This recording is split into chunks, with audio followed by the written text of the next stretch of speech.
Evakuasi seorang pemuda terduga pelaku pencabulan terhadap seorang gadis di bawah umur di Jalan Utan Panjang, Kemayoran, Jakarta Pusat berlangsung dramatis. Puluhan warga yang mengepung kantor sekretariat RW langsung meluapkan emosi saat terduga pelaku digiring petugas. Warga geram dengan ulah pelaku yang tega mencabuli anak tetangganya yang masih duduk di bangku kelas 1 SMP. Menurut keterangan keluarga korban, pelaku yang berprofesi sebagai pengemudi ojek online telah 4 kali mencabuli korban. Kejahatan pelaku terbongkar setelah orang tua korban mendapat informasi dari tetangga yang pernah memergoki aksi pelaku. Pelaku ini melakukan pelecehan. Dia melakukan pelecehan terhadap anak di bawah umur. Untuk usia korban 12 tahun, dia masih bersekolah. Tapi untuk saat ini masih dalam pengawasan kami. Akibat perbuatannya, pelaku dijerat dengan pasal pencabulan dan Undang-Undang Perlindungan Anak dengan ancaman hukuman 15 tahun penjara.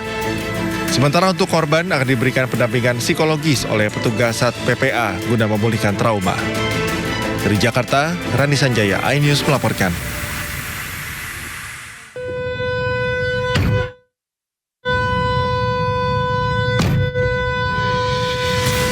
Dalam video yang viral di media sosial, pelaku yang terlihat emosi turun dari mobilnya dan merusak kendaraan milik korban di kawasan Sunter, Jakarta Utara.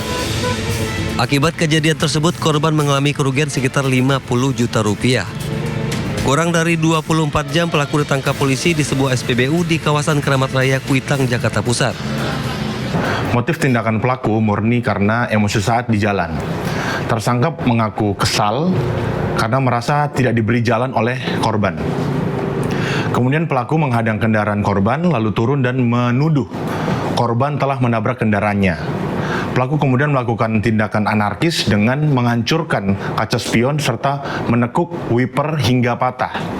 Korban mengalami kerusakan dengan kerugian kurang lebih 50 juta rupiah.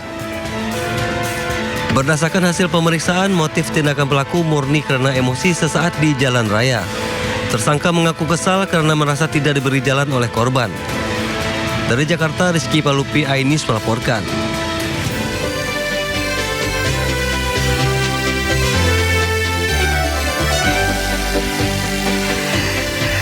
Selamat pagi pemirsa, selamat pagi Nata Arma. Pagi juga Yasmin Tania, kabar baik dong. Kabar baik ya, ini udah masuk akhir pekan.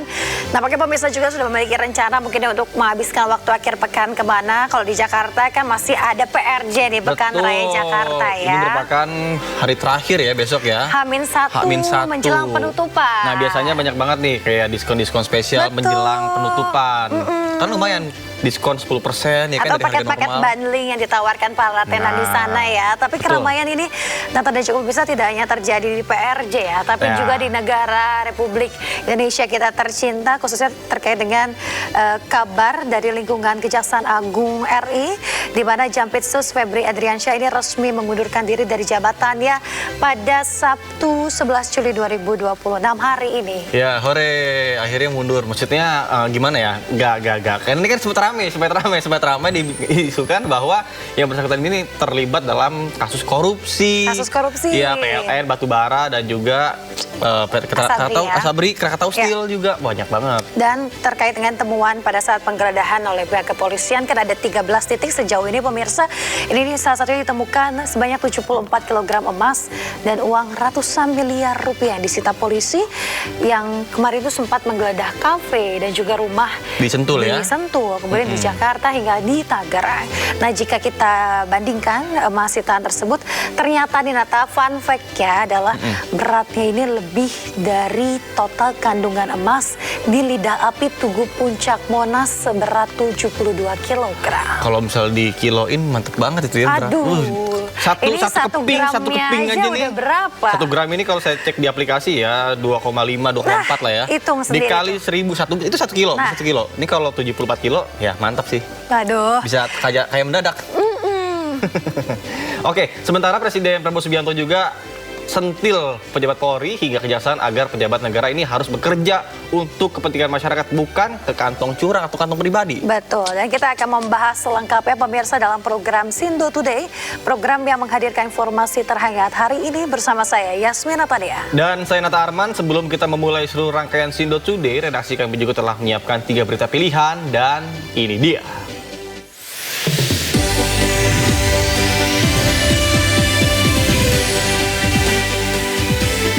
Jampitsus Febri Adriansyah resmi mengundurkan diri di tengah proses hukum yang sedang berjalan di kepolisian.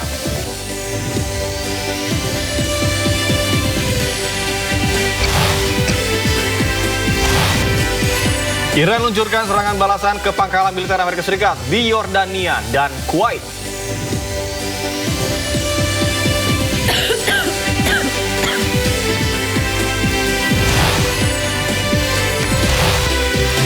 Spanyol sukses mendepak Belgia usai menang 2-1 pada laga perempat final Piala Dunia.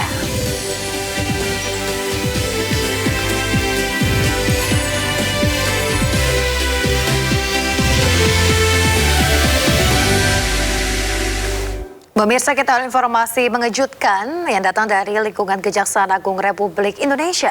Ya, Jampitsus Febri Adriansyah resmi mengundurkan diri dari jabatannya pada Sabtu 11 Juli. Dan langkah ini diambil di tengah proses hukum yang sedang berjalan di Kepolisian Republik Indonesia. Surat pengunduran diri dari Febri Adriansyah sebagai Jaksa Agung Muda Tindak Pidana Khusus telah resmi diterima oleh Jaksa Agung pada hari ini. Keputusan tersebut diambil sebagai bentuk komitmen untuk menjaga integritas dan juga netralitas penegakan hukum seiring proses hukum yang sedang berjalan di kepolisian. Bahkan Kejaksaan Agung memastikan seluruh tugas dan fungsi di lingkungan Jampitsus tetap berjalan normal dengan tetap menjunjung tinggi asas praduga tak bersalah. Wassalamualaikum warahmatullahi wabarakatuh. Pada hari ini Sabtu 11 Juli 2026, Bapak Jaksa Agung telah menerima pengunduran diri Bapak Febri Adriansyah dari jabatannya sebagai Jaksa Agung Muda Tindak Pidana Khusus. Keputusan tersebut merupakan bentuk komitmen untuk menjaga integritas, objektivitas, dan netralitas proses penegakan hukum seiring adanya proses hukum yang sedang dilakukan oleh penyidik Kepolisian Negara Republik Indonesia. Kejaksaan Agung menghormati keputusan tersebut dan memastikan seluruh tugas, fungsi, serta penanganan perkara di lingkungan Jaksa Agung Muda Tindak Pidana Khusus dapat berjalan dengan normal dan sesuai dengan mekanisme yang berlaku. Kejaksaan Agung mengajak semua pihak untuk menghormati proses hukum yang sedang berjalan dan tetap menjunjung tinggi asas praduga tak bersalah. Ya, pemirsa, Jampitsus Febri Adriansyah akui rumah di Sentul yang digeledah Kortas Tipit Korpori adalah rumah pribadinya. Namun Febri membantah pemilik kafe di Cipete yang digeledah polisi. Dalam geledahan di rumah di Sentul, Jawa Barat, polisi menemukan uang ratusan miliar rupiah dan emas 74 kg. Jampitsus Febri Adriansyah menyebut bahwa seluruh uang dan juga emas tersebut ada pemiliknya. Namun Jampitsus tidak merinci siapa pemilik uang dan emas tersebut. Tetapi dirinya meyakinkan bisa menjelaskan tentang uang dan emas tersebut. Namun Jampitsus Febri membantah kepemilikan Cafe Declan yang digeledah oleh kepolisian. Jampitsus Febri Adriansyah memastikan seluruh tugas termasuk penanganan perkara di Kejaksaan Agung tetap berjalan sesuai dengan SOP. Yang kedua tentang rumah Sentul, ya, itu memang rumah pribadi Jampitsus yang sudah sejak lama. Itu bisa dilihat bagaimana proses kepemilikan sejak awal, ya.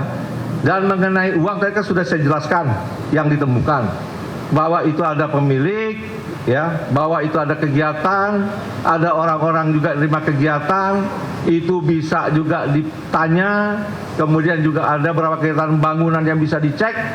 Semua kami yakin dapat dipertanggungjawabkan dengan benar, tetapi tentunya tidak melalui forum seperti ini, melalui forum acara mungkin yang sudah sesuai prosedur hukum.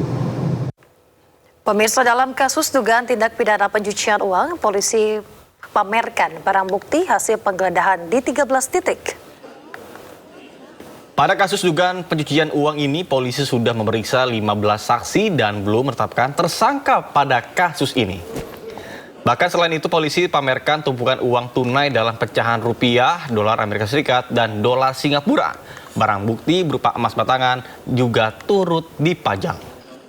Emas seberat 74 kg sebelumnya disita dari rumah Jampitsus Febri Adriansah di kawasan Sentul, Bogor, Jawa Barat. Selain tumpukan batangan emas, tampak juga dipajang belasan kotak kontainer berisi berbagai barang bukti termasuk 2 buah layar komputer.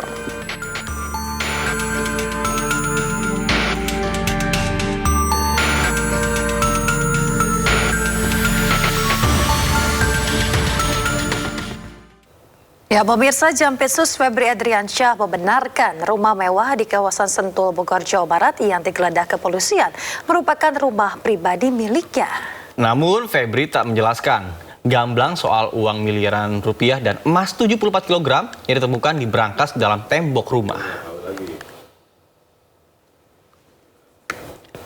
Untuk pertama kalinya, Jampitsus Febri Adriansah buka suara usai namanya terseret-seret disebut sebagai serangkaian penggeledahan oleh kepolisian. Dalam keterangannya kepada awak media, Febri menyatakan Kejaksaan Agung menghormati proses hukum kepolisian. Namun, Febri memastikan seluruh penyelidikan perkara saat ini tengah ditangani oleh Kejagung tetap berlanjut, termasuk dugaan korupsi tata kelola MBG, pertambangan, dan transfer pricing. Baik yang sudah terbuka ke publik. Yang kedua tentang rumah Sentul, ya, itu memang rumah pribadi Jampitsus yang sudah sejak lama. Itu bisa dilihat bagaimana proses kepemilikan sejak awal, ya. Dan mengenai uang tadi kan sudah saya jelaskan yang ditemukan, bahwa itu ada pemilik, ya, bahwa itu ada kegiatan, ada orang-orang juga terima kegiatan, itu bisa juga ditanya, kemudian juga ada beberapa kegiatan bangunan yang bisa dicek. Semua kami yakin dapat dipertanggungjawabkan dengan benar, tetapi tentunya tidak melalui forum. Pemirsa, sebelumnya sebanyak 74 kg emas dan uang ratusan miliar rupiah disita polisi saat menggeledah kafe dan rumah diduga milik Jampitsus Febri Adriansyah di Jakarta Selatan dan juga di Sentul, Bogor, Jawa Barat. Ya, penggeledahan terkait dengan dugaan korupsi batubara PLN Asabri dan juga Krakatau Steel.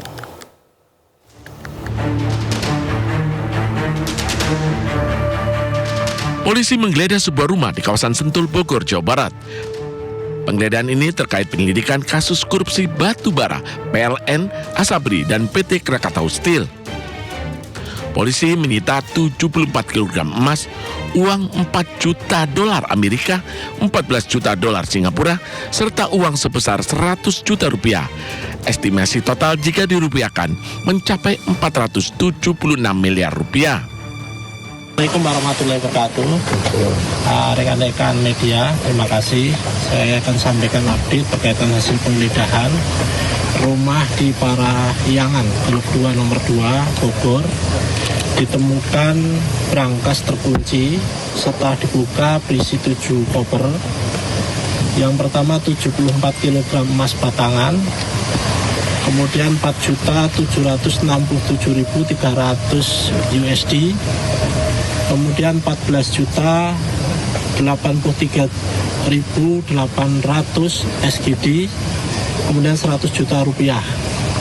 Estimasi total dalam rupiah senilai 476 miliar.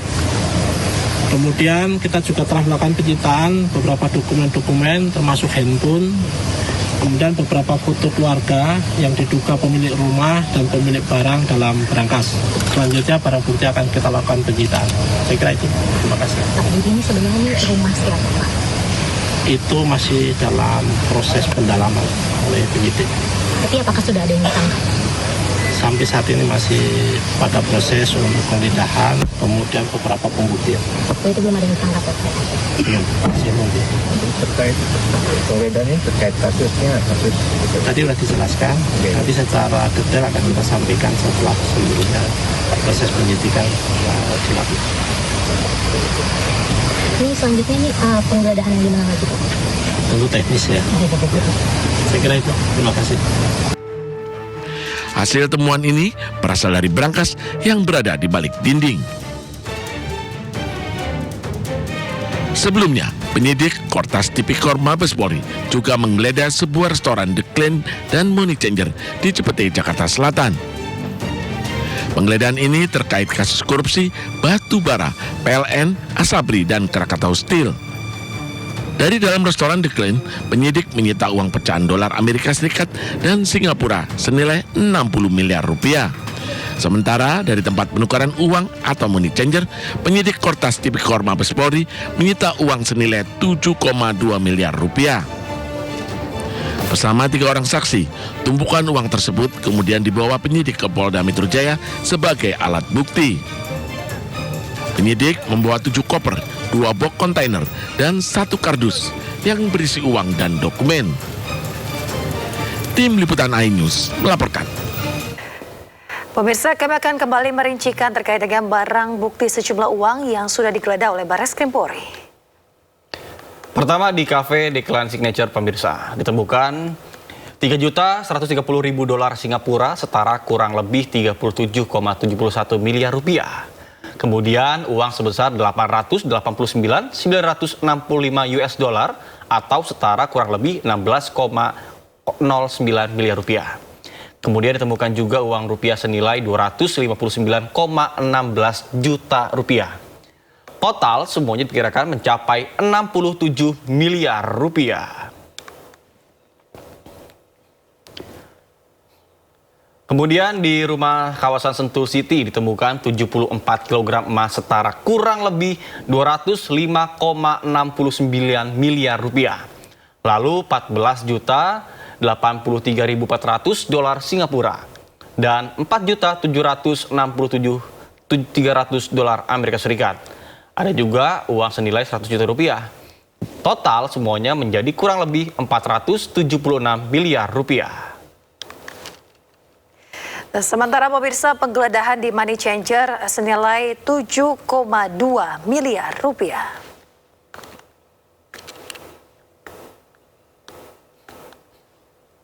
Pemirsa, dengan total emas di rumah mewah yang digeledah Polri mencapai 74 kg.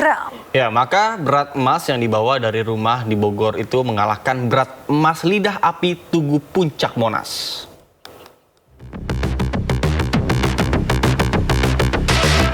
Gambar sisi sebelah kiri merupakan sitaan puluhan kilogram emas yang didapat di rumah mewah kawasan Sentul, Bogor.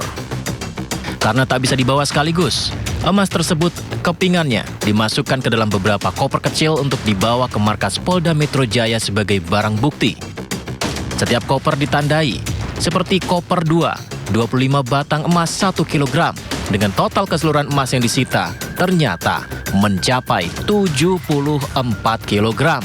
Jadi sisi sebelah kiri, emas yang disita mencapai 74 kg. Lalu gambar yang Anda lihat di sebelah kanan, ini merupakan lidah api Tugu Puncak Monas. Secara keseluruhan, Monas memiliki 72 kg emas murni. Sekitar 50 kg untuk melapisi lidah api Puncak Monumen, sedangkan 22 kg lainnya menghiasi ornamen di ruang kemerdekaan.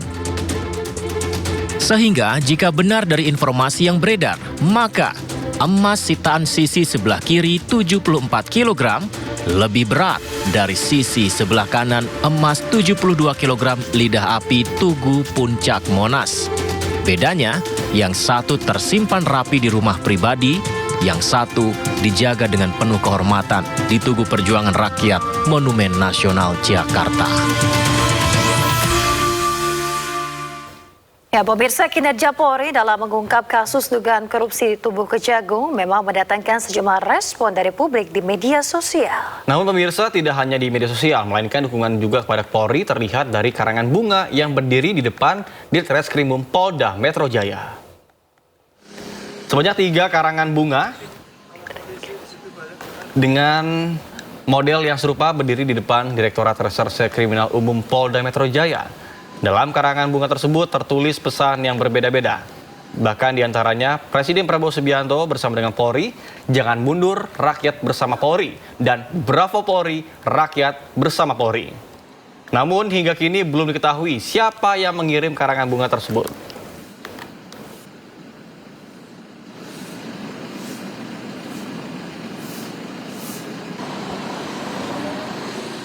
Ya, pemirsa, DPR meminta jajaran TNI Polri hingga jaksa solid untuk mendukung pengungkapan kasus dugaan korupsi yang ditagari oleh Kortas Tipikor Polri. Bahkan DPR meminta terduga pelaku korupsi harus dimintai tanggung jawab meskipun berlatar belakang pejabat publik.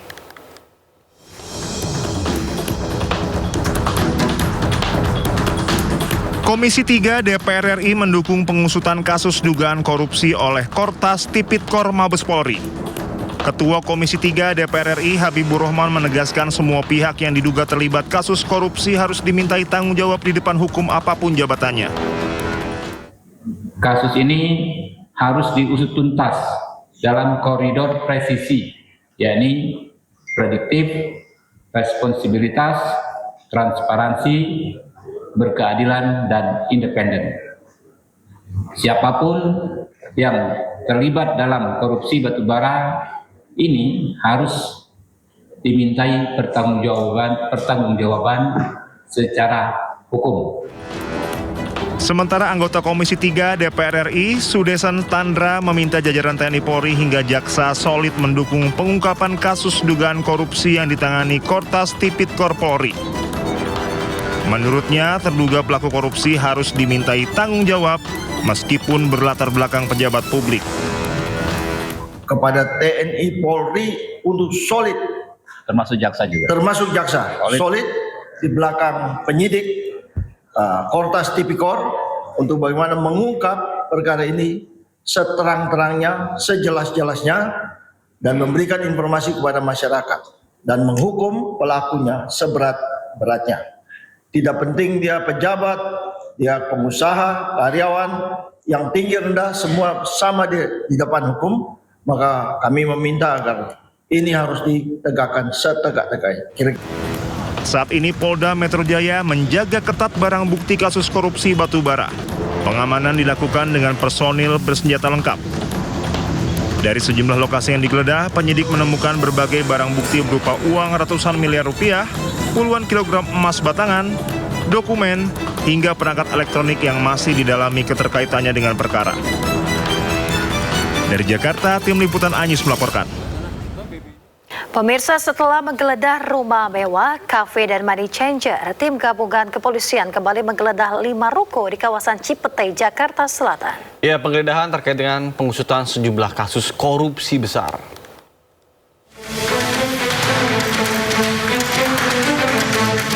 Dengan menggunakan 3 bus, tim gabungan kepolisian mendatangi deretan ruko Tamarin di kawasan Jalan Asem 2, Cipete Selatan, Cilandak, Jakarta Selatan pada Kamis malam. Setidaknya ada 5 ruko berjejer di kawasan ini. 4 ruko diantaranya kosong, hanya 1 ruko bertuliskan papan nama Colok Coffee. Deretan ruko ini berjarak 1 km dari restoran The Clan, lokasi temuan brankas berisi uang 67 miliar rupiah. Selain menggeledah bagian dalam ruko, polisi juga mengambil CCTV. Seluruh ruko juga disegel dan dipasangi garis polisi. Tidak hanya mengamankan sejumlah barang bukti, polisi juga membawa 2 orang saksi ke dalam ruko Tamarin yang digeledah. Dalam 2 hari terakhir, polisi telah menggeledah total 13 lokasi terkait pengusutan 3 kasus korupsi besar, yaitu korupsi batu bara PLN, Asabri, dan PT Krakatau Steel. Sementara itu, Kapus Penkum Kejaksaan Agung meminta masyarakat menunggu hasil proses hukum dan tidak berspekulasi mengaitkan seseorang dengan sebuah kasus pidana. Kami menghormati seluruh proses penyidikan yang sedang berlangsung sesuai dengan ketentuan peraturan perundang-undangan. Kejaksaan Agung menunggu hasil penyidikan yang sedang dilakukan oleh penyidik kepolisian, termasuk mengenai objek penggeledahan, barang bukti maupun pihak-pihak yang dikaitkan dalam proses tersebut. Dari Jakarta, Sofyan Firdaus, iNews melaporkan. Pemirsa, Polda Metro Jaya menyebut sejumlah dokumen dan komputer diamankan polisi saat menggeledah sebuah ruko di kawasan Cipete, Jakarta Selatan, Jumat dini hari. Ya, ruko tersebut merupakan lokasi ke-13 dalam rangkaian penggeledahan tim gabungan Kortas Tipikor Polri bersama dengan Polda Metro Jaya atas kasus dugaan korupsi batubara. Banyak dokumen yang akan diamankan oleh teman-teman penyidik, termasuk ada komputer dan barang-barang lainnya. Kami belum bisa mengidentifikasi, menginventarisir semua dari yang bisa diamankan. Ini dari informasi, keterangan saksi, keterangan dari hasil gelar perkara dan yang sudah kita lakukan 12 titik, menujulah ke titik ini. Nah, ini kita lakukan. Itu semua berjalan sesuai dengan hasil Ya, pemirsa, Jampitsus Febri Adriansyah akhirnya muncul ke publik. Ya, dirinya menjelaskan semua pertanyaan terkait dengan kepemilikan rumah hingga sitaan emas dan sejumlah uang oleh aparat kepolisian. Begitu banyaknya pemberitaan dan informasi yang beredar terkait tindakan penegakan hukum yang dilakukan oleh aparat penegak hukum Polri. Yang dalam pemberitaannya menyangkut institusi kejaksaan maupun pejabatnya. Tentunya rekan-rekan semua, agar opini di masyarakat tidak salah, ya, kami memandang perlu menyampaikan beberapa hal sebagai berikut. Yang pertama, kami memastikan bahwa seluruh kegiatan dan tugas yang telah diperintahkan kepada kami dan rekan-rekan semua di Gedung Bundar yang sedang melakukan penyidikan, penuntutan maupun tugas-tugas di lapangan dalam mengeksekusi barang-barang bukti ini tetap berjalan. Bahkan saya monitor tetap sesuai dengan SOP, berjalan dengan cepat. Dan tentunya kami terus menjaga kualitas tugas-tugas Gedung Bundar yang dilaksanakan, terutama dalam pemberantasan tindak pidana korupsi. Kami memahami bahwa setiap dinamika dalam proses penegakan hukum dapat menimbulkan perhatian publik. Oleh karena itu, kami mengajak seluruh masyarakat untuk menyikapi setiap informasi secara bijaksana berdasarkan fakta yang utuh agar mendapatkan pemahaman yang benar. Jampitsus tidak ada keterkaitan dalam bisnis yang telah diberitakan di medsos. Ini tuh jelas pada masyarakat nih dan teman-teman semua. Bagaimana ada uang yang ditemukan di rumah Sentul, itu ada yang punya. Ada kegiatannya, orang-orang kegiatannya bisa ditanya, ya tentunya. Ini tidak akan dijelaskan saat ini, namun akan dijelaskan dalam satu proses acara yang benar. Paham? Yang pertama blackout. Saya juga tidak paham ada kaitan Jampitsus dengan blackout. Nanti kita tunggulah proses bagaimana rekan-rekan penyidik nanti ya menyampaikan apa masalahnya keterkaitan blackout tersebut. Ya, perkaranya perkara apa. Tapi saya baca-baca itu terkait dengan pengadaan batu bara ke PLTU. Kalau itu masalahnya, menurut saya sebaiknya memang dilakukan audit terlebih dahulu secara keseluruhan, baik mengenai jumlah kebutuhan, kualitasnya yang masuk, transaksi pembeliannya, dan prosedur pengadaannya. sehingga kita tahu apakah ada perbuatan melawan hukum di sana. Ya, jadi untuk blackout lebih baik kita tunggu saja rekan-rekan penyidik nanti mengungkapkan, dan sebaiknya ditanya ke sana ya rekan-rekan Metro ya.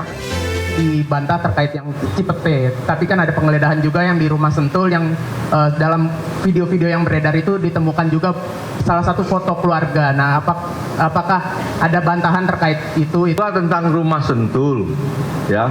Itu memang rumah pribadi Jampisus yang sudah sejak lama.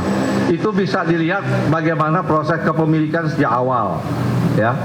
Dan mengenai uang tadi kan sudah saya jelaskan yang ditemukan, bahwa itu ada pemilik, ya, bahwa itu ada kegiatan, ada orang-orang juga terima kegiatan, itu bisa juga ditanya, kemudian juga ada beberapa kegiatan bangunan yang bisa dicek. Semua kami yakin dapat dipertanggungjawabkan dengan benar.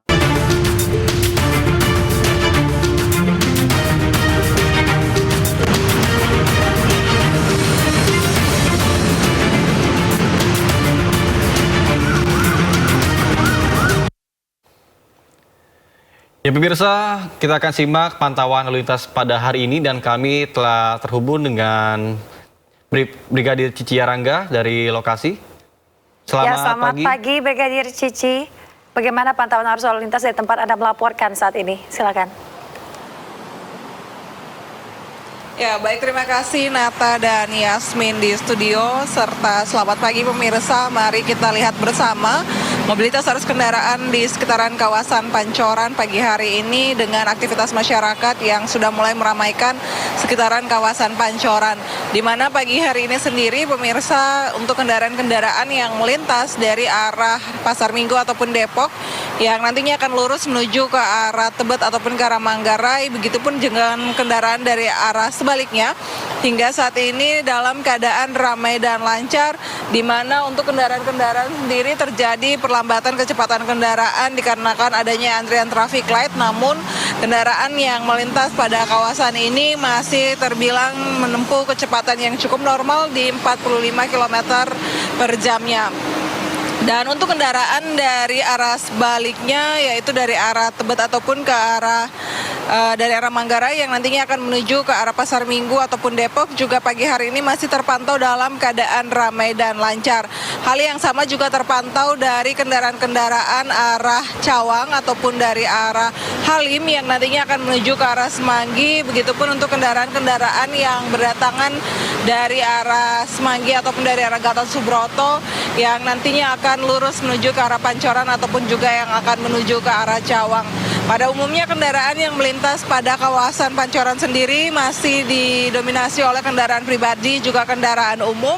Kami menghimbau bagi para pengendara untuk tetap menjaga batas laju kecepatan kendaraan Anda, mengingat adanya beberapa titik pertemuan arus lalu lintas, terutama untuk kendaraan-kendaraan dari arah Semanggi ataupun dari arah Gatot Subroto yang menggunakan jalur arteri, tetapi juga menggunakan jalur tol pada sekitaran kawasan ini yang bertemu tepat di bawah flyover dari arah Semanggi ataupun Mampang yang akan menuju ke arah Pancoran. Dan juga untuk para pengendara dari arah Cawang yang nantinya akan mengarah ke arah Semanggi sendiri, kami menghimbau untuk antisipasi kendaraan-kendaraan Transjakarta juga yang melintas pada kawasan ini.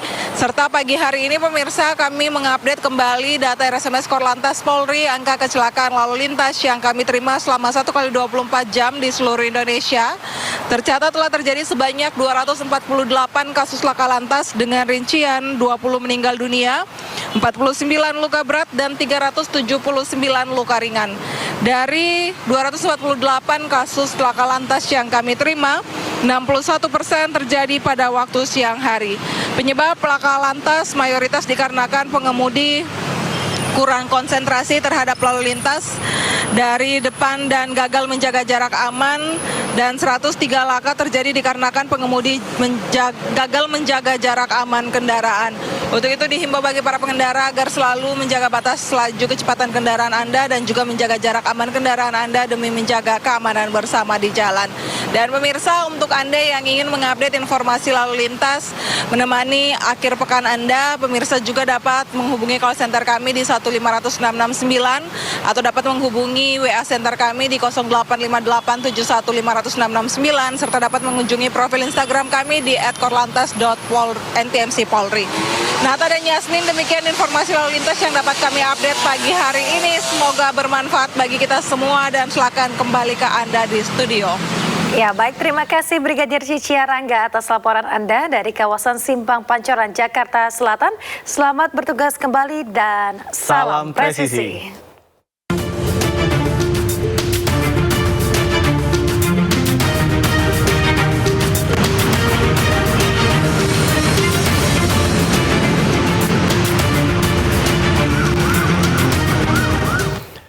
Pemirsa, Menteri Sekretaris Negara Prasetyo Hadi tegaskan istana menghormati proses hukum yang berjalan terkait dengan penggeledahan 13 lokasi yang dilakukan oleh Kortas Tipikor Polri. Ya, namun ia juga jelaskan bahwa pemerintah menjunjung tinggi asas praduga tak bersalah.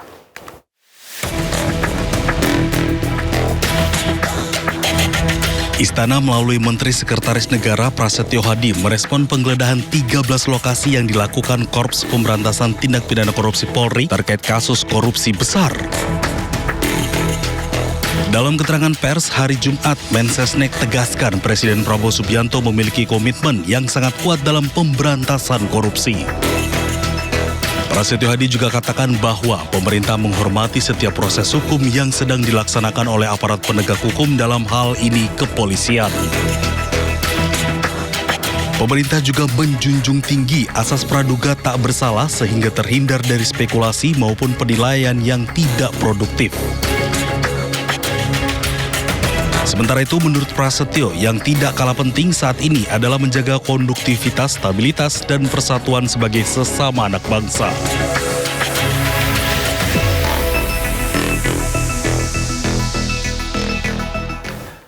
Pemirsa, 3 karangan bunga berisi dukungan untuk Polri terpasang di depan gedung Ditreskrimsus Polda Metro Jaya, Jakarta. Pesannya berisi dukungan masyarakat terhadap langkah Polri mengusut 3 kasus dugaan korupsi.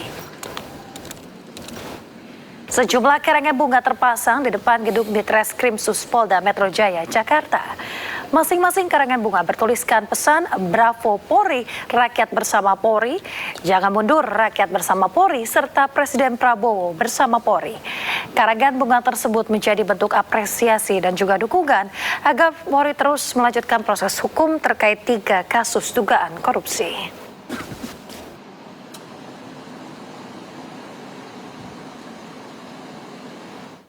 Pemirsa, Presiden Prabowo Subianto sentil pejabat Polri hingga kejaksaan dalam acara peresmian bendungan Meninting di Lombok Barat, Nusa Tenggara Barat pada hari Jumat kemarin. Terima kasih semua. Presiden Prabowo Subianto mengingatkan agar pejabat negara harus bekerja untuk kepentingan masyarakat. Selain itu, dirinya juga meminta para pejabat harus sadar bahwa jabatan yang mereka emban merupakan amanah rakyat. Provinsi Bali. Pejabat-pejabat militer dan polisi introspeksi. Saudara adalah milik rakyat.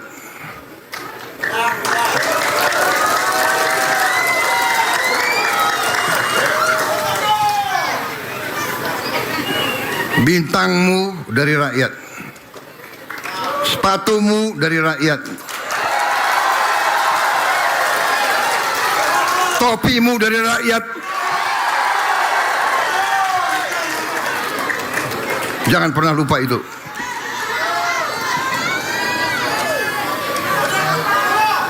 Kejaksaan demikian juga.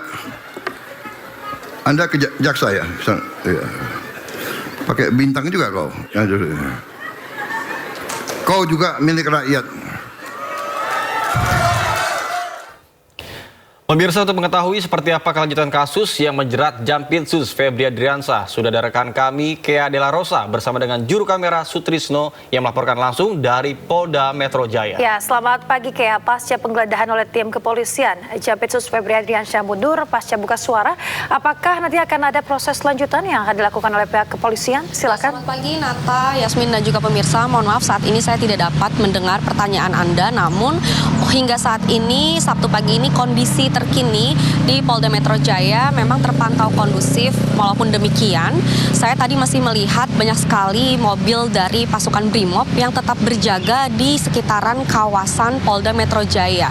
Tadi saya juga sempat berbincang dengan salah satu anggota Brimob yang mengatakan bahwa hari ini sejak hari Rabu kemarin sudah ada kurang lebih 400 anggota Brimob yang memang berjaga di kawasan Polda Metro Jaya menanggapi adanya insiden pada Rabu malam kemarin. Ada dari anggota TNI yang datang ke kawasan Polda Metro Jaya. Memang hal ini menjadi langkah antisipasi dari pihak polisian dan juga Brimob untuk menjaga kondusivitas di kawasan Polda Metro Jaya ini. Memang jika kita melihat adanya kegiatan dari Rabu kemarin, Nata dan juga Yasmin, adanya penggeledahan dari beberapa titik, yakni ada 12 titik yang dilakukan oleh Kapolri dan juga dari pihak Polda Metro Jaya terkait pengungkapan dugaan kasus tindakan korupsi yang melanda PT PLN dan juga 2 perusahaan lainnya terkait tindak pidana pencucian uang juga. Memang sejak kemarin dari Jumat malam lalu dari pihak Kabid Polda Metro Jaya juga telah menyatakan bahwa di 12 titik tempat penggeledahan dan juga beragam barang yang disita, barang bukti yang disita berupa dokumen, uang tunai, lalu juga mata uang asing dan juga ada beberapa keping emas batangan yang hingga saat ini dari pihak Polda Metro Jaya juga belum bisa memastikan dan memberikan informasi terkait kepemilikan dari seluruh barang yang akhirnya disita oleh pihak Polda Metro Jaya. Memang di balik itu juga dari pihak Polda Metro Jaya juga tadi masih terus mencari tahu dan juga mendalami kasus dari dugaan tindak korupsi yang melanda dari pihak perusahaan PLN dan juga 2 perusahaan lainnya. Sementara itu dari pihak Jampitsus Kejaksaan Agung juga kemarin juga telah melaksanakan konferensi pers dan juga telah menyatakan bahwa dari 12 titik tersebut salah satunya memang sudah dinyatakan bahwa rumah tersebut milik dari Jampitsus Kejaksaan Agung. Walaupun memang informasi terbaru pada Sabtu dini hari dari pihak Kejaksaan Agung telah menerima bahwa pengunduran diri dari Febri Adriansah selaku Jaksa Agung Muda bidang tindak pidana khusus Kejaksaan Agung. Namun hingga saat ini dari pihak Polda Metro Jaya dan juga pihak terkait belum memberikan informasi resmi siapa ataupun kepemilikan dari seluruh barang bukti yang sudah diambil oleh pihak Polda Metro Jaya. Hingga saat ini kami masih terus memantau dan juga mencari tahu ataupun mencari informasi terkait adanya tindakan dugaan kasus korupsi hingga pagi ini. Sementara itu, Nata, Yasmin, kembali ke studio. Baik, terima kasih rekan Kea Dela Rosa melaporkan langsung dari Polda Metro Jaya. Selamat bertugas kembali. Beralih informasi lainnya, pemirsa, Presiden Prabowo Subianto perintahkan kepala daerah, TNI dan Polri untuk memeriksa dapur-dapur MBG dan melaporkan ke Kepala BGN dan Presiden. Ya, siapapun boleh melapor melalui media sosial jika ditemukan penyimpangan. Tapi kita mengerti dan kita sadar banyak juga yang nyusup ke tubuhnya MBG untuk jadi maling di situ. Maka saya minta gubernur, bupati, camat, kepala desa boleh meriksa semua dapur MBG, saudara periksa. Laporkan ke kepala BGN. Kalau perlu lapor langsung ke saya. Gampang ngomong di TikTok, langsung aku kirim tim untuk selesaikan. Benar? Nggak usah susah-susah. Nomor telepon ini yes.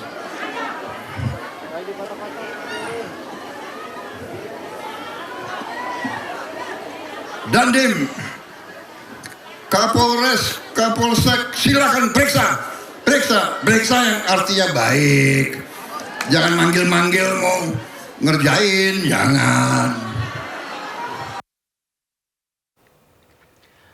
Pemirsa, pengusutan dugaan korupsi tata kelola program makan bergizi gratis atau MBG menjalar ke daerah. Ya, Kejaksaan Tinggi Jawa Tengah membenarkan adanya pengumpulan data dan juga bahan keterangan terhadap seluruh satuan pelayanan pemenuhan gizi se-Jawa Tengah, termasuk milik Polri. Berlagi informasi lainnya pemirsa, Bupati Sukoharjo, Etik Suryani tiba di Gedung Merah Putih KPK Jakarta pada Jumat pagi. Ya, operasi tangkap tangan yang dilakukan KPK di wilayah Solo Raya, Jawa Tengah, yang mana sebelumnya KPK mengamankan 9 orang dalam OTT tersebut. Pemirsa, iring-iringan 6 kendaraan yang membawa pihak-pihak yang diamankan dalam OTT KPK, termasuk Bupati Sukoharjo Etik Suryani tiba di Gedung Merah Putih KPK sekitar pukul 9:37 waktu Indonesia Barat. Ia nampak mengenakan masker hitam serta kemeja putih yang dipadukan dengan luaran hitam saat turun dari kendaraan yang membawanya ke kantor KPK. Etik terlihat tertunduk lesu dan mengabaikan pertanyaan dari awak media yang telah menunggu. Setelah turun dari kendaraan, ia juga nampak berjalan sempoyongan dan melangkah perlahan saat menaiki tangga menuju ruang pemeriksaan. Dalam OTT di Solo Raya, KPK mengamankan 9 orang, diantaranya Bupati Sukoharjo, 6 ASN di wilayah Kabupaten Sukoharjo, serta 2 pihak swasta. Kloter pertama tadi sudah tiba di Gedung Merah Putih KPK sejumlah 4 orang. Salah satunya adalah Bupati Sukoharjo dan 3 orang lainnya merupakan ASN di wilayah Kabupaten Sukoharjo. Kemudian untuk kloter berikutnya, rencana siang ini akan tiba di Merah Putih KPK sejumlah 5 orang lagi. 3 merupakan ASN di Pemkab Sukoharjo dan 2 lainnya adalah pihak swasta.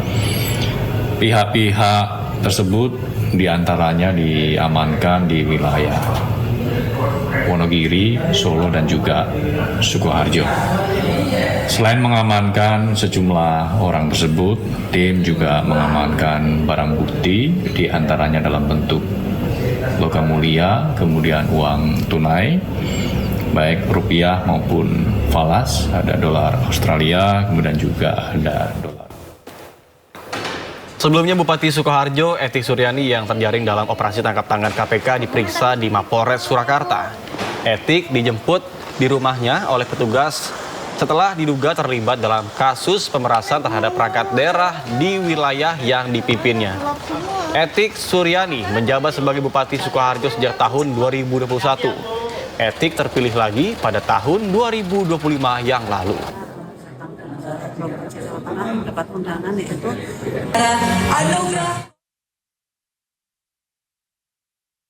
Informasi lainnya pemirsa, sidang kode etik oknum anggota Polres Tegal Kota Aibtu Nuridin digelar di Polda Jawa Tengah. Ya, Aibtu Nuridin terancam dipecat setelah diduga lakukan tindak kekerasan terhadap perempuan yang mengaku sebagai istri Syria.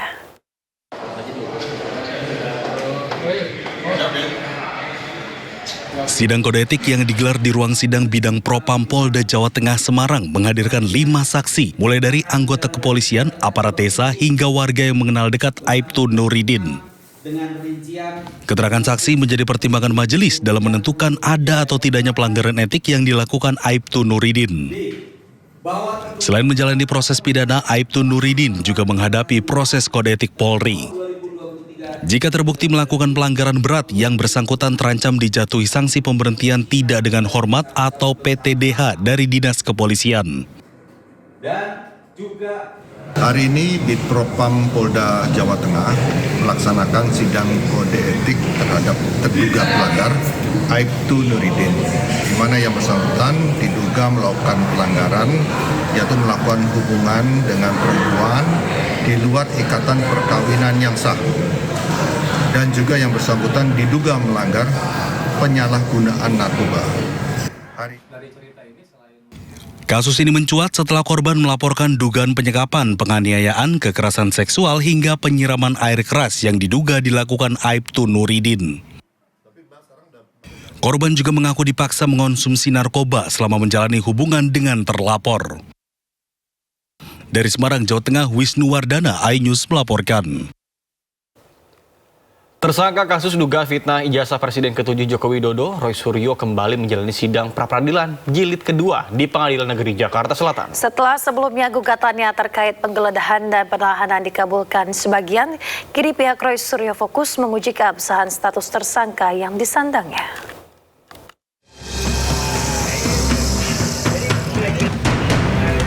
Roy Suryo kembali mendatangi Pengadilan Negeri Jakarta Selatan untuk menjalani sidang pra-peradilan jilid kedua. Langkah hukum ini diambil setelah sebelumnya Hakim Tunggal PN Jakarta Selatan mengabulkan sebagian gugatan pra-peradilan pertama yang diajukan oleh Roy Suryo. Melalui pra-peradilan kedua, Roy Suryo secara khusus menggugat penetapan dirinya sebagai tersangka oleh penyidik Polda Metro Jaya. Dalam persidangan yang berlangsung di ruang utama, tim kuasa hukum Roy Suryo secara bergantian membacakan poin-poin keberatan mereka. Pihak pemohon tetap menilai bahwa proses penetapan tersangka dan penahanan terhadap kliennya tidak sah secara hukum. Di antara poin keberatan yang diajukan adalah ketidakcukupan alat bukti. Tim hukum Roy Suryo menilai penetapan tersangka oleh Polda Metro Jaya terlalu sumir dan tidak didasari minimal 2 alat bukti yang sah sesuai syarat KUHP. Selain itu, mereka juga menggugat penggunaan pasal 32 UU ITE yang mereka anggap sebagai pasal selundupan karena dinilai tidak disertai fakta dan peristiwa hukum yang sesungguhnya terjadi. Pihaknya meminta kepada Majelis Hakim Tunggal untuk membatalkan status tersangka tersebut. Hanya singkat atau hanya satu. Meskipun singkat, ini terdiri dari 24 halaman dari yang kita baca, ya. Yang kemarin lebih dari 30 halaman. Dan singkat tapi ini sangat bermakna. Karena ini kalau kata Mas Gafur tadi, ini disetujui atau ini dikabulkan, maka itu akan berpengaruh kepada didakwakannya pasal 32 ayat 1 kepada saya.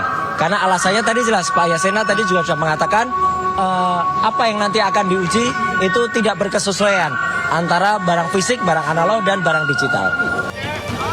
Hakim Tunggal yang memimpin persidangan nantinya akan mempertimbangkan seluruh fakta hukum yang terungkap sebelum menjatuhkan putusan akhir pada Senin tanggal 20 Juli mendatang. Dari Jakarta, Hadisti Arifah, Seto Pratomo, iNews melaporkan. Anda kembali di Senda Today, pemirsa. Polisi mengungkap kasus tawuran maut di Jalan Rajawati Timur Raya Pancoran, Jakarta yang menewaskan seorang remaja. Ya, polisi tangkap 4 pelaku dan menyita sejumlah senjata tajam yang digunakan saat aksi tawuran.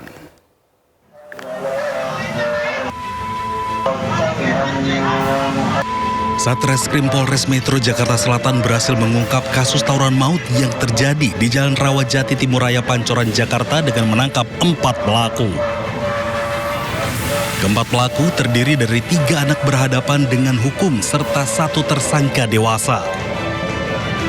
Dalam pengungkapan kasus ini, penyidik juga menyita 6 barang bukti berupa hasil visum korban, rekaman CCTV, dan 2 bilah senjata tajam. Aksi saling serang menggunakan senjata tajam menyebabkan 1 korban meninggal dunia akibat luka bacok di bagian punggung dan kepala. Orang yang kami amankan ada 3 ABH dengan nama inisial APK, yang kedua AFF, dan 3 RSR. Dan untuk tersangka ada 1 atas nama Dimas Nanda Pamungkas. Polisi menegaskan proses hukum akan terus dikembangkan apabila ditemukan keterlibatan pelaku lain dalam peristiwa tawuran maut tersebut.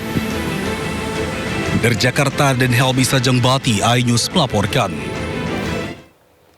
Ya pemirsa, kita ke informasi berikutnya. Pelaku begal yang meresahkan warga di Kota Medan ditangkap polisi. Ya, 3 pelaku yang masih berusia 16 tahun itu ditangkap setelah merampas sepeda motor.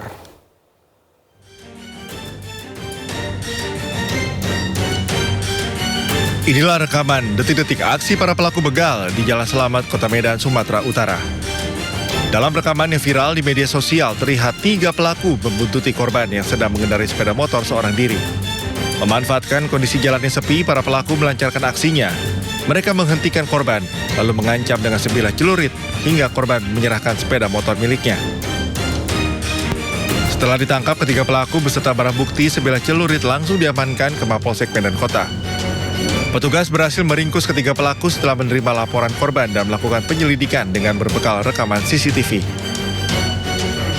Berdasarkan hasil pemeriksaan, sepeda motor hasil kejahatan telah dijual seharga 5 juta rupiah Hasil penjualan kemudian dibagi rata kepada masing-masing pelaku. Tersangka ini berkeliling di seputaran Jalan Sutisno.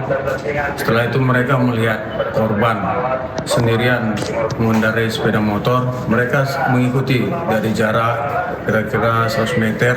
Mereka mengikuti terus sampai ke objek TKP. Hingga kini polisi masih memburu satu pelaku lain yang diduga terlibat dalam komplotan begal. Dari Medan, Sumatera Utara, Ahmad Ridwan Nasution, iNews melaporkan. Pemirsa, 6 kawanan begal di Makassar, Sulawesi Selatan diringkus polisi. Ya, dalam aksinya pelaku melepaskan busur panah kepada korban.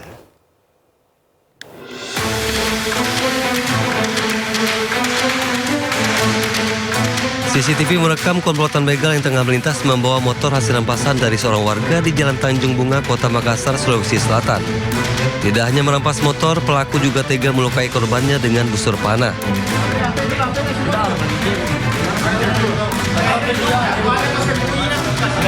Tidak berselang lama, polisi menangkap 6 pelaku di rumahnya masing-masing. Kepada polisi, para pelaku mengaku aksi tersebut merupakan kedua kalinya. Dalam aksinya, para pelaku biasanya berkonvoi, mengepung dan menyerang korbannya. Pelaku juga mengaku motor hasil begal dipreteli hingga dijual ke para penadah di Kota Makassar. Ke-6 pelaku diamankan di Polsek Tamalate untuk proses hukum lebih lanjut. Polisi juga mengejar rekan pelaku lainnya yang identitasnya telah dikantongi. Dari Makassar, Sulawesi Selatan, Syahrul Adiaksa, iNews melaporkan. Ya, pemirsa, viral komplotan begal bersenjata tajam, serang dan juga curi motor warga di Cianjur, Jawa Barat. Ya, 4 pelaku berhasil diamankan, diantaranya 3 anak di bawah umur dan 1 lainnya dewasa.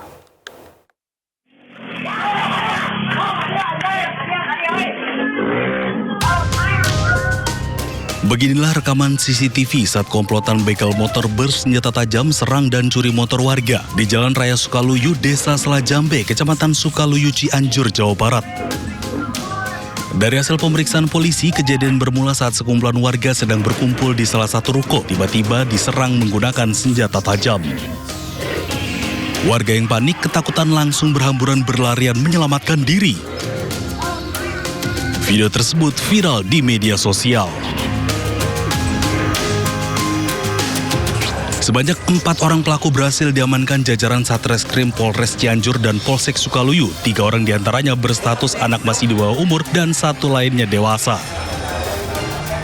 Dari hasil penelusuran, diketahui 1 orang pelaku yang berstatus anak masih di bawah umur merupakan eksekutor penyerangan dan mencuri sepeda motor warga yang tengah terparkir di lokasi kejadian.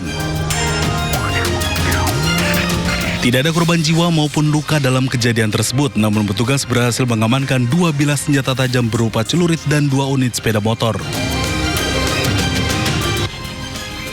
Hingga saat ini, petugas kepolisian masih terus melakukan penyelidikan untuk mengetahui motif penyebab aksi kejadian. Akibat perbuatannya, para pelaku terancam hukuman 9 tahun penjara. Dari Cianjur, Jawa Barat, Muhammad Andi Isyan, iNews melaporkan. Pemirsa, seorang remaja putri berusia 15 tahun di Kabupaten Sampang, Jawa Timur diruda paksa oleh 27 pria. Ya, 12 pelaku telah ditangkap. 1 diantaranya ditangkap dalam bus antar kota.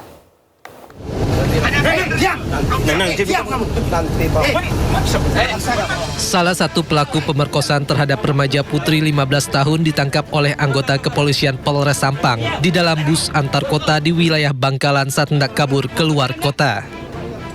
Kejadian bermula pada bulan Februari lalu saat korban tengah sendirian di sebuah taman di kawasan Sampang untuk menunggu kedatangan temannya. Sekelompok pelaku tiba-tiba menghampiri korban dengan membujuk rayu korban. Korban juga sempat dicekoki minuman keras hingga diperkosa di 3 lokasi berbeda. Jumlah pelaku perkosaan 27 orang. 12 pelaku telah ditangkap sementara 15 orang lainnya masih dalam pengejaran petugas. Juli kita dapatkan, kita tangkap lagi 5 orang. Salah satunya perjalanan menuju Surabaya ditangkap di Bangkalan. Jadi yang sudah kita tangkap 12 orang. Selanjutnya mereka melakukan pencabulan ini sebanyak 6 kali. Nah, 6 kali di sini di bulan Februari sebanyak 3 kali, bulan Mei 2 kali, bulan Juni 1 kali. Atas perbuatannya, para pelaku terancam hukuman maksimal 12 tahun penjara. Dari Sampang, Jawa Timur, Fathur Rahman, iNews melaporkan.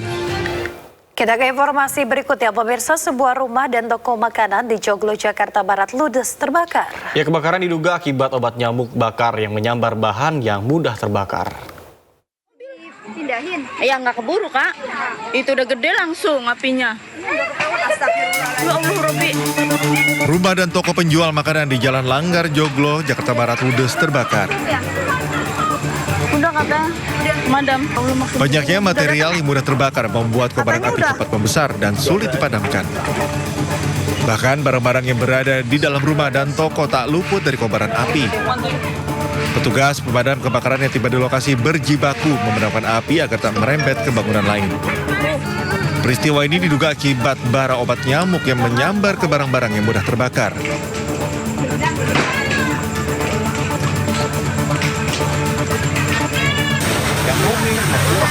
Api dapat dipadamkan 2 jam kemudian setelah mengerahkan 3 unit mobil damkar dengan 15 personel. Tak ada korban jiwa maupun luka akibat kejadian ini. Seluruh penghuni rumah dan toko makanan selamat dari kobaran api. Dari Jakarta, Miftahul Gani, iNews melaporkan.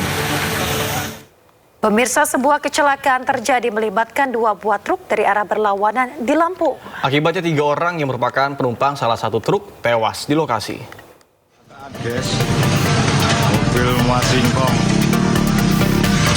Kecelakaan maut melibatkan 2 kendaraan truk dan sepeda motor terjadi di kawasan Jalan Lintas Timur Sumatera di kawasan Desa Penawarejo, Kabupaten Tulang Bawang, Lampung. Kejadian bermula saat kedua truk melaju dari arah yang berlawanan. Akibatnya truk bermuatan singkong terguling di tengah jalan dengan seluruh muatan tumpah dan sejumlah penumpang truk tergeletak. Truk bermuatan pasir terperosok ke dalam parit hingga terbalik. 3 orang penumpang truk singkong tewas di lokasi kejadian, 1 luka berat dan 5 luka ringan. Seluruh korban insiden ini pun dievakuasi ke Rumah Sakit Mutiara Bunda. Pihak kepolisian masih melakukan penyelidikan dan memeriksa sejumlah saksi guna mengetahui penyebab pasti kecelakaan. Sementara kendaraan yang terlibat kecelakaan dievakuasi dengan menggunakan bantuan alat berat. Dari Tulang Bawang, Lampung, Ahmad Lutfi Rosyadi, iNews melaporkan. Pemirsa, petugas diduga terlambat menutup palang pintu sebuah truk box ditabrak kereta di Nganjuk, Jawa Timur. Akibatnya sopir truk tewas dan seorang pengendara motor luka tertimpa truk.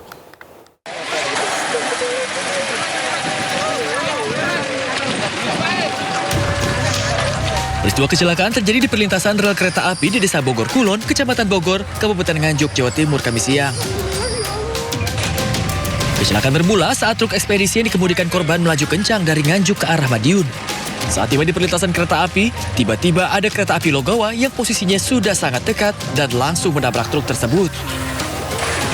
Truk pun ringsek tertabrak kereta, di mana pengemudi truk langsung tewas di lokasi kejadian. Sementara 1 orang lain pengendara motor yang berada di samping truk menderita luka-luka setelah tertimpa bodi truk yang ringsek. Diduga peristiwa ini terjadi karena petugas penjaga perlintasan terlambat menutup palang pintu. Untuk memastikan penyebab pasti kecelakaan, polisi masih melakukan penyelidikan dan memeriksa para saksi. Dari Nganjuk, Jawa Timur, Mukhtiar Bagus, iNews melaporkan. Pemirsa, diduga karena kelelahan dan mengantuk saat mengendarai mobil, minibus menabrak 4 kendaraan termasuk angkutan umum dan beca motor. Akibatnya sopir angkutan umum mengalami patah tulang dan terjepit di kabin kemudi, sedangkan 3 korban lainnya mengalami luka-luka.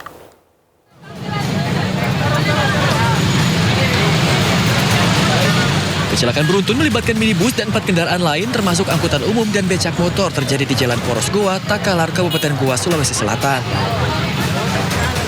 Warga berusaha mengevakuasi supir angkot yang terjepit di kabin kemudi. Evakuasi salah satu korban yang merupakan supir angkot berlangsung dramatis lantaran korban mengalami patah tulang kaki. Sementara 3 korban lain yakni penumpang angkot mengalami luka parah di kepala dan 2 lainnya luka ringan. Peristiwa kecelakaan bermula saat minibus yang dikemudikan pria Parubaya melaju dengan kecepatan tinggi dari arah Kabupaten Takalar menuju Kabupaten Goa. Diduga karena mengantuk, mobil tiba-tiba pindah jalur kanan dan menabrak kendaraan lain angkutan kota dan becak motor. mobil penumpang jenis Xenia bergerak dari arah Taklar ke Kabupaten Goa, diduga mengalami kelelahan di jalur kanan sehingga menyerempet 3 buah kendaraan yang dari arah Suminasa ke Bakalan. Ada korban, Pak? Untuk korban sudah kita evakuasi ke Puskesmas Bading untuk mendapatkan pertolongan medis.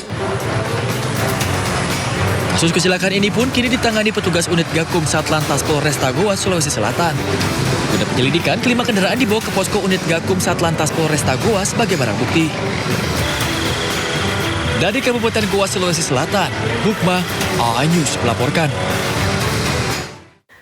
Pemirsa, ugal-ugalan di jalan, 2 motor yang dikendarai remaja adu banteng di kawasan Cakung, Jakarta Timur. Nahas pemotor di belakangnya juga ikut terlibat kecelakaan hingga 5 orang terluka termasuk anak-anak.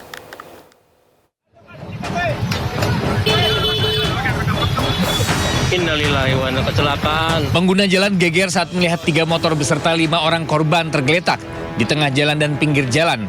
Jalan Raya Cakung Cilincing, Kecamatan Cakung, Jakarta Timur. Petugas Satpol PP yang datang ke lokasi segera mengatur jalan dan meminta bantuan ambulans untuk mengevakuasi para korban. Kecelakaan berawal dari aksi kebut-kebutan pemotor yang dikendarai remaja.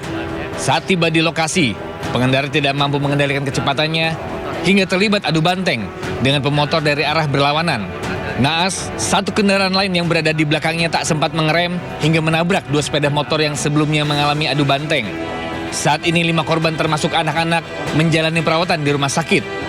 Sementara 1 diantaranya mengalami luka berat dan harus menjalani perawatan intensif. Dari Jakarta, Rio Manik, iNews melaporkan. Terima kasih Anda masih bersama kami di Sindo Today bersama saya Nata Arman dan Yasmin Atania. Pemirsa, lebih dari 100 target fasilitas militer Garda Revolusi Islam Iran diserang Angkatan Laut dan Angkatan Udara Amerika Serikat. Ya, serangan ini merupakan serangan balasan Iran yang menargetkan 3 pangkalan Amerika Serikat di Timur Tengah.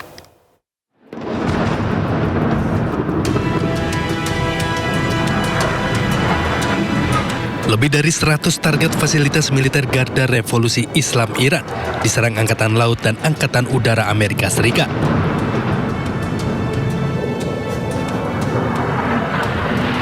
Ledakan beruntun yang cukup besar terjadi di wilayah Konarak, Sistan, dan Baluchistan, Iran.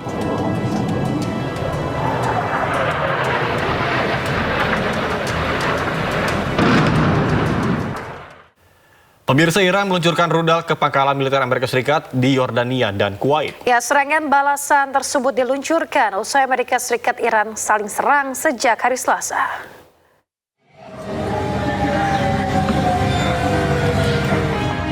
Rekaman video menunjukkan rudal-rudal Iran tengah meluncur di langit. Pasukan Korps Garda Revolusi Iran atau IRGC menggempur pangkalan udara sekitar 100 km dari ibu kota Yordania, Amman. Selain di Yordania, Iran juga meluncurkan serangan balasan ke pangkalan militer AS di Kuwait. Kebakaran hebat terjadi di pangkalan tersebut akibat serangan Iran. Sejumlah petugas pemadam pun berupaya memadamkan kobaran api besar di lokasi. Sebelumnya, Iran menyerang kapal komersial AS di Selat Hormuz pada Selasa. Militer AS kemudian membalas Iran dengan menggempur lebih dari 80 target militer di Iran. Hingga Kamis, Amerika Serikat dan Iran masih terus saling meluncurkan serangan militer.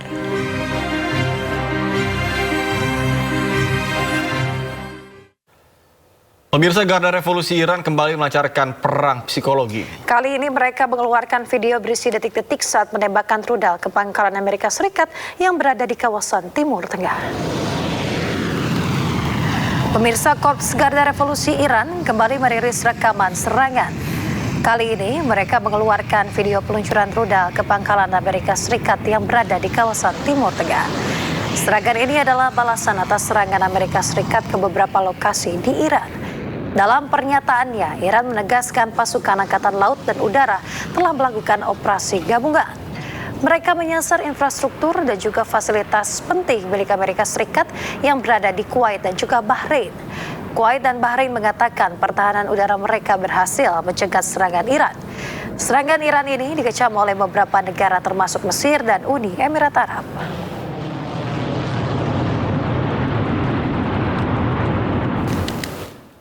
Sementara setelah Amerika Serikat Iran saling menyerang, Kini Israel mengecam akan menyerang Iran jika diperlukan. Israel mengklaim siap meluncurkan serangan militer dengan kekuatan yang jauh lebih besar.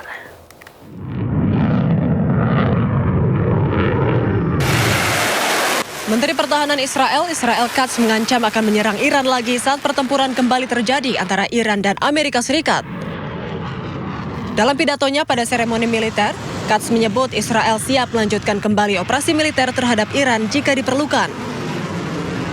Ia bahkan menegaskan bahwa Israel akan menyerang Iran dengan kekuatan yang jauh lebih besar. צה"ל דרוך ומוכן לחידוש המערכה, להשגת עליונות אווירית מחודשת ולתקיפה כחול לבן באיראן, להסרת איומים גם בפעם השלישית. אם נצטרך נחזור ובעוצמה גדולה עוד יותר. Pada kesempatan yang sama, Perdana Menteri Israel Benjamin Netanyahu menyebut Iran telah melemah akibat 2 operasi militer yang sebelumnya diluncurkan Israel terhadap Iran. Ia juga mengatakan bahwa konflik tersebut belum berakhir. הציר האיראני חלש מאי פעם, בעוד שישראל חזקה מאי פעם. הוכחנו שהזרוע הארוכה של חיל האוויר מגיעה לכל מקום, מתימן ועד איראן. וכשאני מדבר על הזרוע הארוכה של ישראל, אני מדבר עליכם, בוגרים ובוגרות, ועל כל חבריכם האמיצים בחיל האוויר. ועם זאת עליי לומר שהמלחמה טרם הסתיימה. Sebelumnya, AS dan Iran kembali saling serang setelah kedua negara menandatangani nota kesepahaman untuk mengakhiri konflik. Serangan militer tersebut dimulai sejak Selasa malam dan masih terus berlanjut hingga hari Kamis.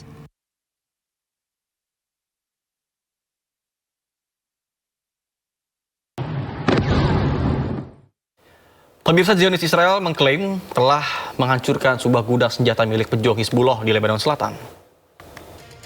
Militer Zionis Israel mengklaim telah menghancurkan sebuah gudang persenjataan milik pejuang Hizbullah. Serangan ini terus dilakukan Israel meski gencatan senjata masih berlangsung. Penghancuran gudang persenjataan ini untuk menghilangkan ancaman pada pasukan Zionis Israel di Lebanon Selatan.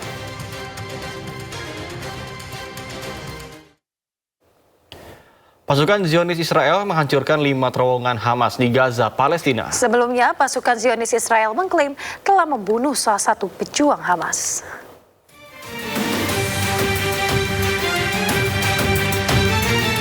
Pasukan Zionis Israel menghancurkan 5 terowongan Hamas di Gaza, Palestina. Terowongan Hamas membentang sepanjang 2 km di bagian jalur Gaza Utara. Operasi penghancuran tersebut dipimpin oleh pasukan Brigade Lapis Baja ke-14. Sebelumnya, pasukan Zionis Israel juga mengklaim telah membunuh salah satu pejuang Hamas. Rekaman video menunjukkan ledakan besar akibat serangan udara Israel yang menargetkan jalur Gaza. Serangan militer Israel dilaporkan menewaskan kepala pasukan Nukba sayap militer Hamas, Muhammad Imad al-Rahman Abu Ta'imah. IDF menyebut Muhammad Imad al-Rahman terlibat dalam serangan militer Hamas terhadap Israel di Gaza pada 7 Oktober 2023 lalu. Pemirsa, Zionis Israel membunuh pemimpin Nukba sayap militer Hamas di Gaza, Palestina. Pemirsa, Zionis Israel mengklaim telah membunuh Yahya Said Muhammad Hamdan, salah satu anggota Hamas yang melakukan serangan pada 7 Oktober 2023 lalu.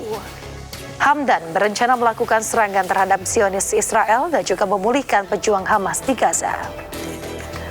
Hamdan merupakan ancaman nyata terhadap pasukan Zionis Israel yang tengah melakukan agresinya di Gaza.